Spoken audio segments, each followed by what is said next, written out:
ഷിരൂരിൽ കുടുങ്ങിപ്പോയ അർജുനെ കണ്ടെത്താനുള്ള ശ്രമം നടക്കുകയാണ്. ഇപ്പോൾ കേന്ദ്ര പെട്രോളിയം ആൻഡ് ടൂറിസം സഹമന്ത്രി സുരേഷ് ഗോപി കൂടി നമുക്കൊപ്പം ചേരുകയാണ്. Good morning. ടെലിഫോൺ ലൈനിലാണ് അദ്ദേഹം ഉള്ളത്. അങ്ങയ്ക്ക് ലഭിക്കുന്ന വിവരമനുസരിച്ച് ഇപ്പോൾ ഈ തെരച്ചിലിൻ്റെ അവസ്ഥ എങ്ങനെയാണ്? അത് ഊർജിതമായി തുടരുന്നുവെന്നാണ് നമുക്ക് മനസ്സിലാകുന്നത്. നമ്മളിത് 3 ദിവസമായി 4 ദിവസമായി എന്നൊക്കെ പറയുന്ന ഒരു വിഷയത്തെ സംബന്ധിച്ച് ഇന്നലെ കാലത്താണ് എനിക്ക് തോന്നുന്നു വ്യാപകമായിട്ട് മീഡിയ പോലും ഇത് അറിയുന്നത്. അതെ അതെ അതെ. ഇന്നലെ ഉച്ചയ്ക്കാണ് ഈ വിഷയം. ഞാൻ രാവിലെ 8 മണിക്ക് എന്റെ ദിവസം തുടങ്ങിയത് കൊണ്ട് ഞാൻ എൻക്ലോഷേഴ്സിനകത്തായി പോയി. അതുകൊണ്ട് ആരും എൻ്റെ അടുത്ത് ഇത് എത്തിച്ചുമില്ല. ഞാൻ രാവിലെ 8 മണി മുതൽ ഓരോ കോൺഫറൻസുകളിലായിരുന്നു. രാജീവ് ഗാന്ധി ബയോടെക്നോളജി ഇൻസ്റ്റിറ്റ്യൂട്ടിന്റെ കോൺഫറൻസ് കഴിഞ്ഞ് 12:15 പുറത്തിറങ്ങുമ്പോഴാണ് പത്രക്കാർ ഇത് പറയുന്നത്. അവരുടെ അടുത്ത് വിവരം ശേഖരിച്ച് ഞാൻ വണ്ടിയിൽ കയറി. അപ്പൊ തന്നെ വിളിച്ചു. എന്റെ രാഷ്ട്രീയ കക്ഷിയിലെ തന്നെ MP മാരെ വിളിച്ചു. MP മാര് തങ്ങളിലൊരു കോർഡിനേഷൻ ഉണ്ടായി. വിളിച്ചപ്പോ ആ പ്രദേശത്തെ MP ഒരു ഹെഗ്ഡെയാണ്. അദ്ദേഹം ആ സ്പോട്ടിലുണ്ട്.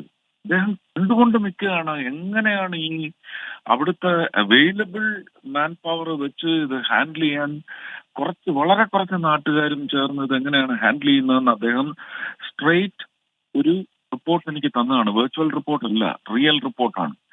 അവിടുന്ന് അദ്ദേഹം ചീഫ് സെക്രട്ടറിയെ വിളിക്കുന്നുണ്ട്. ഞാൻ വിളിച്ചിട്ട് എനിക്ക് കിട്ടുന്നില്ല. കാരണം ഇങ്ങനൊരു സിറ്റുവേഷൻ വരുമ്പോ എല്ലാവരും ഭ്രാന്ത് പിടിച്ച ഓട്ടോ ആയിരിക്കും. ഒരു ഫോൺ ഞാൻ പോലും എടുക്കത്തില്ല. നമ്മൾ നമ്മുടെ ജോലിയിൽ ഫോക്കസ് ചെയ്യും.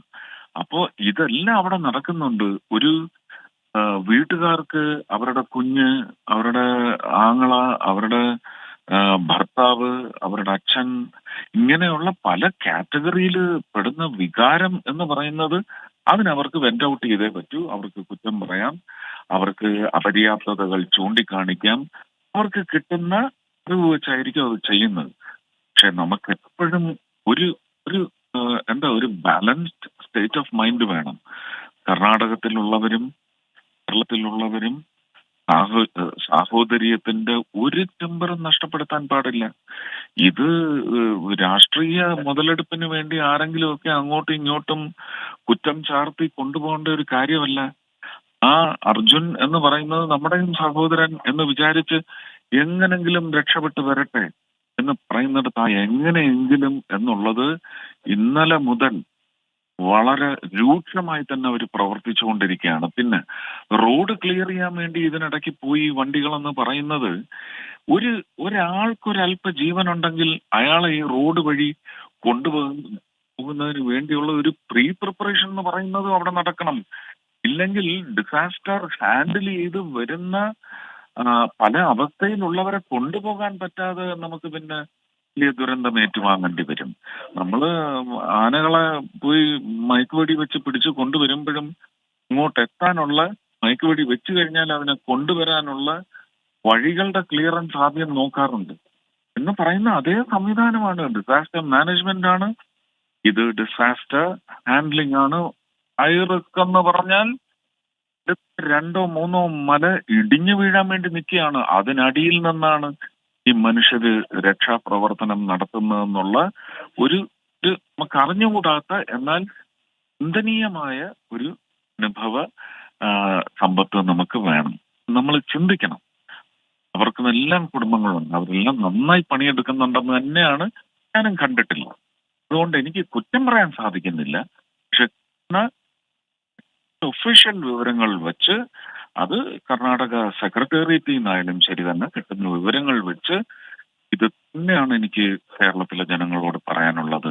വശംവദരാവരുത്, ആരെയും കുറ്റം പറയരുത്. നമുക്ക് വ്യക്തമായി ജോലി നടക്കട്ടെ, ആരെയും നിരുത്സാഹപ്പെടുത്തരുത്. നമ്മൾ ഇത്രയും കഷ്ടപ്പെട്ടിട്ട് നമുക്ക് കിട്ടുന്ന കൂലി ഇതാണോ എന്ന് പറയുന്ന ചിന്ത പ്രവർത്തനത്തെ ശോഷിപ്പിക്കരുത്.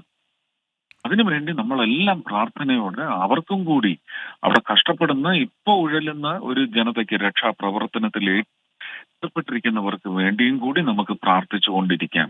അത് മാത്രമാണ് സാധ്യമാവുന്നത്. 2018 നമ്മളിവിടെ കണ്ണു അടച്ച് പ്രാർത്ഥിച്ചിരുന്ന ഒരു വലിയ സമൂഹമല്ലേ ഉണ്ടായിരുന്നത്. സമൂഹം മുഴുവൻ പ്രാർത്ഥിക്കും. ഇത്രേ എനിക്ക് പറയാനുള്ളൂ. ഇതിൽ കൂടുതൽ okay. Thank you Shri Suresh Gopi, കേന്ദ്ര മന്ത്രി സുരേഷ് ഗോപി കർണാടകത്തിൽ ഇപ്പോൾ നടക്കുന്ന തെരച്ചിലിനെ കുറിച്ച് നമ്മോട് സംസാരിക്കുകയായിരുന്നു. വളരെ ഊർജിതമായി കാര്യങ്ങൾ ഇന്നലെ ഉച്ച മുതൽ തന്നെ തുടരുന്നു എന്നാണ് അദ്ദേഹം പറയുന്നത്.